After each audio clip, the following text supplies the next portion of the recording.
గురుభ్యో నమః. శ్రీ మహాగణాధిపతయే నమః. శ్రీ సరస్వత్యై నమః. విక్లరా వ్యాసప్రోక్త మహాభారత ఇతిహాసం యథాతథంగా చెప్పుకున్నాం. ప్రతి శ్లోకం దాని అర్థం.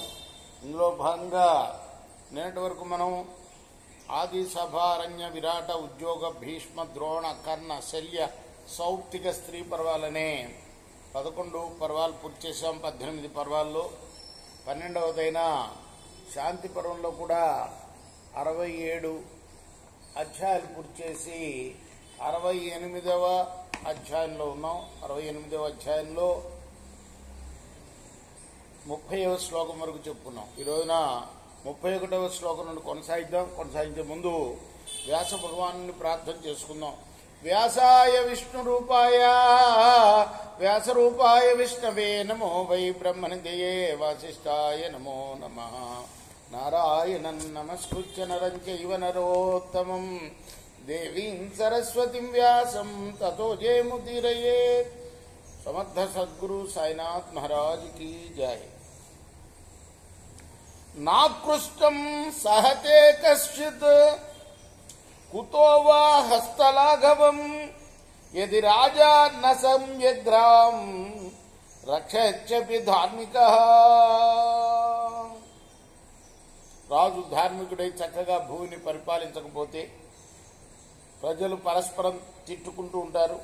ఇక దొంగతనాల గురించి చెప్పనే అక్కర్లేదు. స్త్రియశ్చ పురుషా మార్గం సపాలంకార భూషిత నిర్భయ ప్రతిపద్యంతే రక్షతి భూమిపః.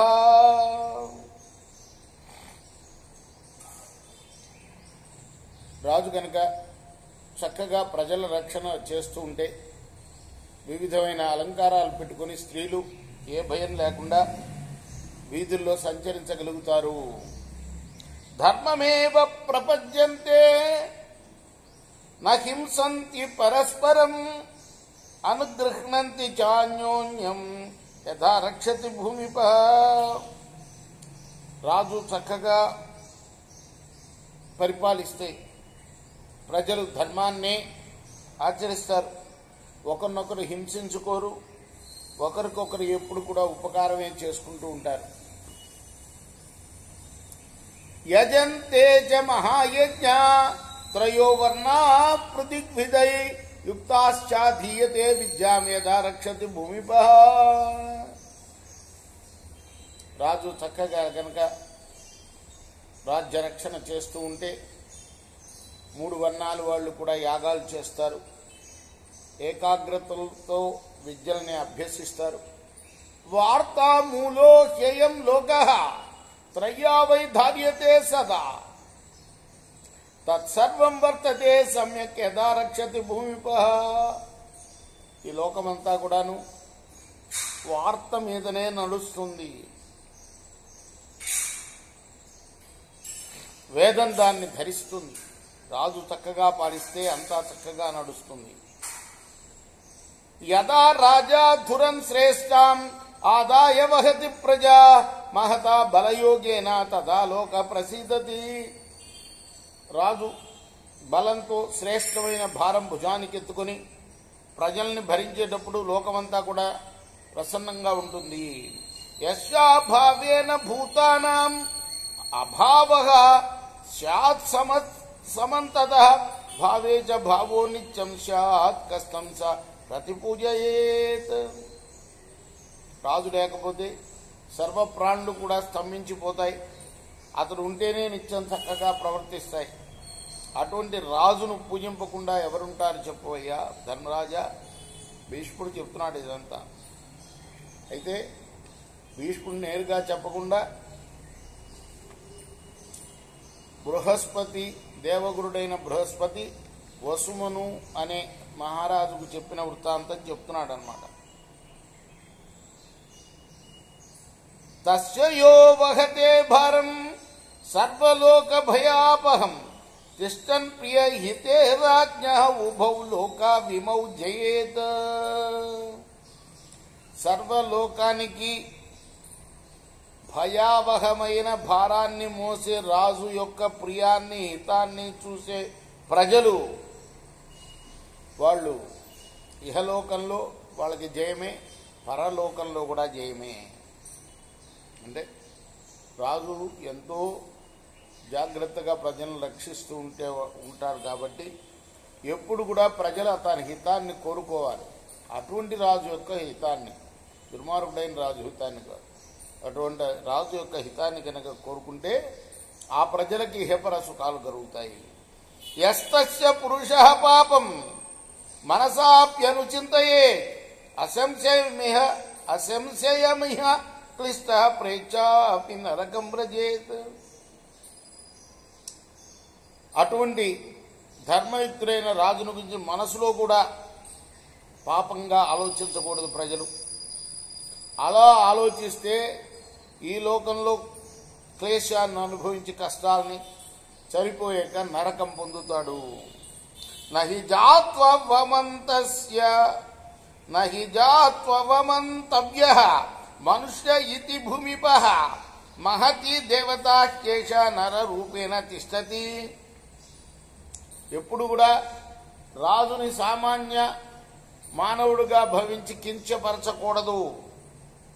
అతడు నర రూపంలో నిలిచిన ఒక మహాదేవతా స్వరూపం సుమా. కురుతే పంచరూపాణి కాలయుక్తాని సదా భవచ్చగ్నిస్తథాదిత్య మృత్యుర్వైశ్రవణో యమః. రాజు ఆయా సమయాలకు తగినట్లుగా అగ్ని, సూర్యుడు, మృత్యువు, కుబేరుడు, యముడు అనే 5 రూపాలని పొందుతాడు. యదాహ్యాసీదతః పాపాన్ దహచ్చుగ్రేణ తేజసా మిథ్యోపచరితో రాజా తదా భవతి పావకః.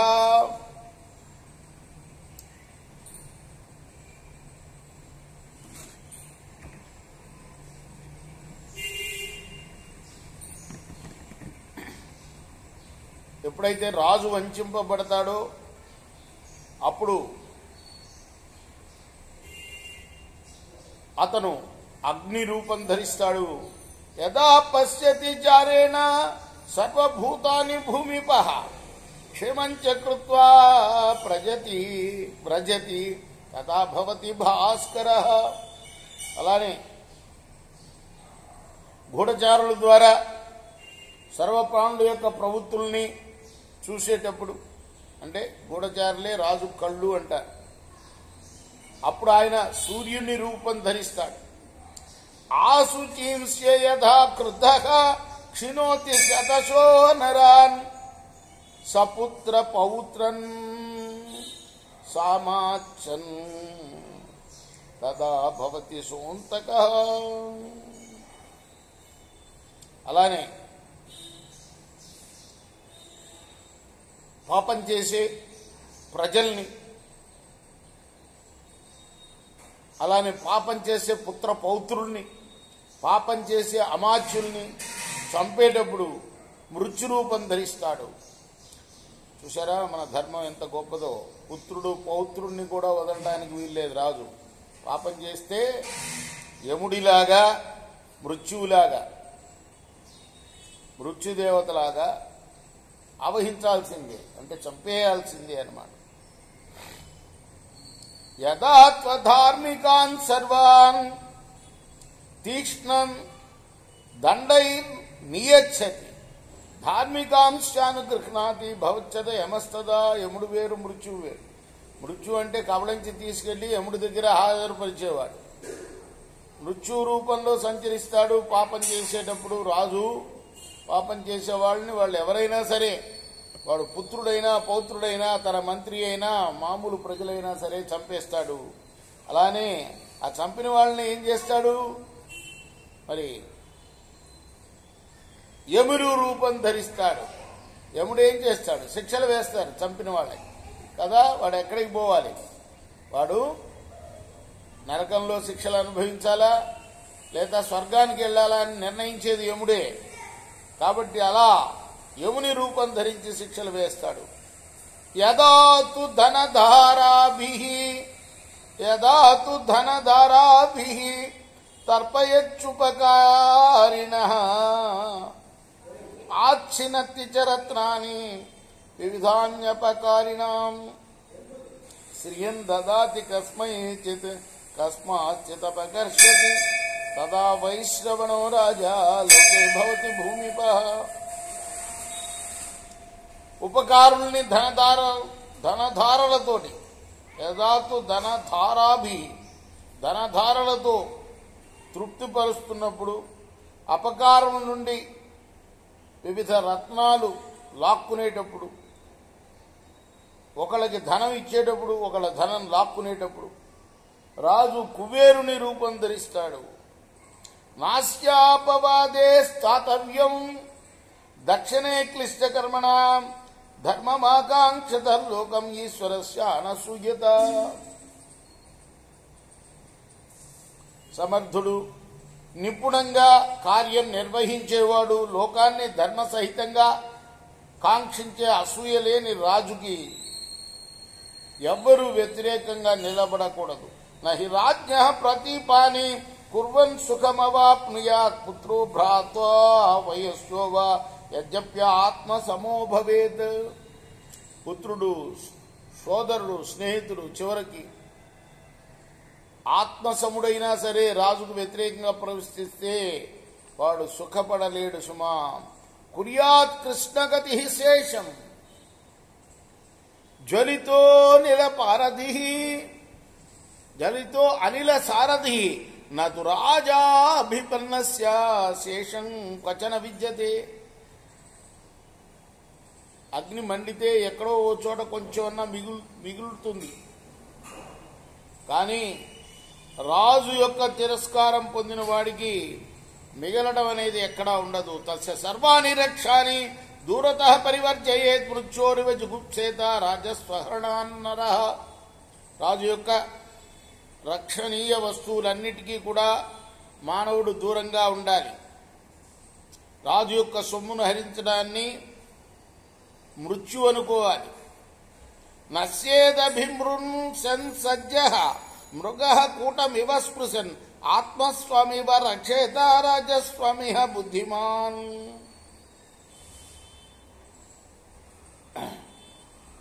ఎలా అయితే బోన్లో పడ్డ మృగం నశిస్తుందో అలాగే రాజు సొమ్మును తాగితే అతడు వెంటనే నశిస్తాడు. తెలివైన వాడు రాజధనాన్ని తన ధనంలాగా రక్షించాలి. మహాంతన్నరకం ఘోరం అప్రతిష్టమచేతనం పతంతి చిరరాత్రాయ రాజవిత్తాపహారిణ. రాజధనం అపహరించిన వారు ఘోరమైన నరకంలో పడి ఉంటారు చాలా కాలం. ఆ నరకం చైతన్యరహితం చేస్తూ నిలకడలేనిదై ఉంటుంది. రాజా భోజో విరాట్ సమ్రాట్ క్షత్రియో భూపతి నృప ఏభీస్తూయతే శబ్దైకస్తన్నార్చితుమర్హతి. భోజుడు, విరాట్ మహారాజు, భోజుడు, విరాట్, సమ్రాట్. రాజా, భోజో, విరాట్, సమ్రాట్, క్షత్రియో, భూపతి నృప. క్షత్రియుడు, భూపతి, నృపుడు అంటే రాజును భోజుడు అని కూడా పిలుస్తారన్నమాట. ఈ పదాలతో రాజును పూజిస్తారు. తస్మాత్ బుభూషున్నియతః జితాత్మా నియతేంద్రియ మేధావి స్మృతిమాన్ దక్ష సంశ్రేయత మహామహీపతి. అంటే చక్కగా బ్రతకాలనుకునేవాడు,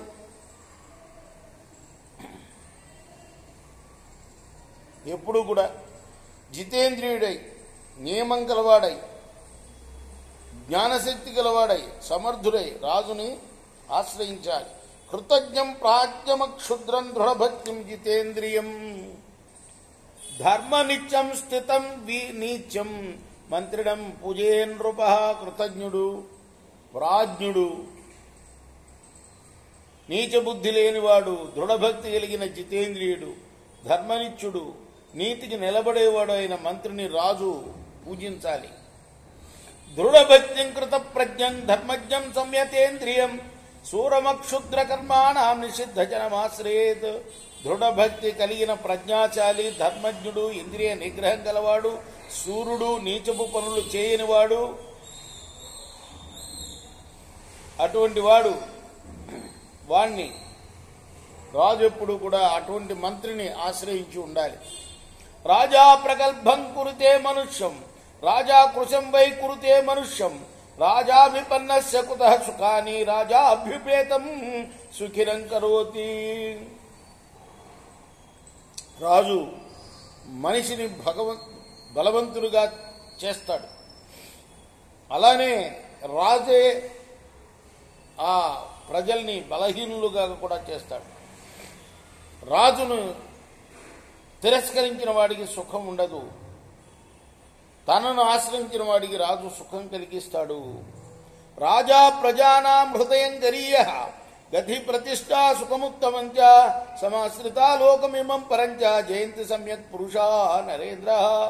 రాజు ప్రజల యొక్క హృదయం, గతి, ప్రతిష్ట, ప్రజల ఉత్తమ సుఖం కూడా రాజే. రాజును ఆశ్రయించిన వాళ్ళు ఈ లోకాన్ని పరలోకాన్ని కూడా జయిస్తారు. నరాధిపశ్చాప్యనుశిష్యమేదిని దమేన సత్యేన చ సౌహృదేన మహద్భిరిష్ట్వా క్రతుభిర్మహాయశ త్రివిష్టపే స్థానముపైతి శాశ్వతం.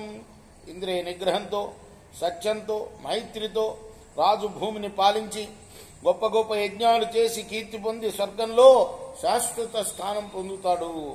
స ఏవ ముక్తో అంజిరసో కౌసల్యో రాజసత్తమా ప్రయత్నాత్ కృతవాన్ వీర ప్రజానాం పరిపాలవ. ఇలా ఆ మహానుభావుడు ఎవరు? బృహస్పతి వసుమనుడు అనే రాజుకు చెప్పతే ఆ వసుమనుడు అనే రాజు శ్రద్ధగా ప్రజా పరిపాలన చేశాడు.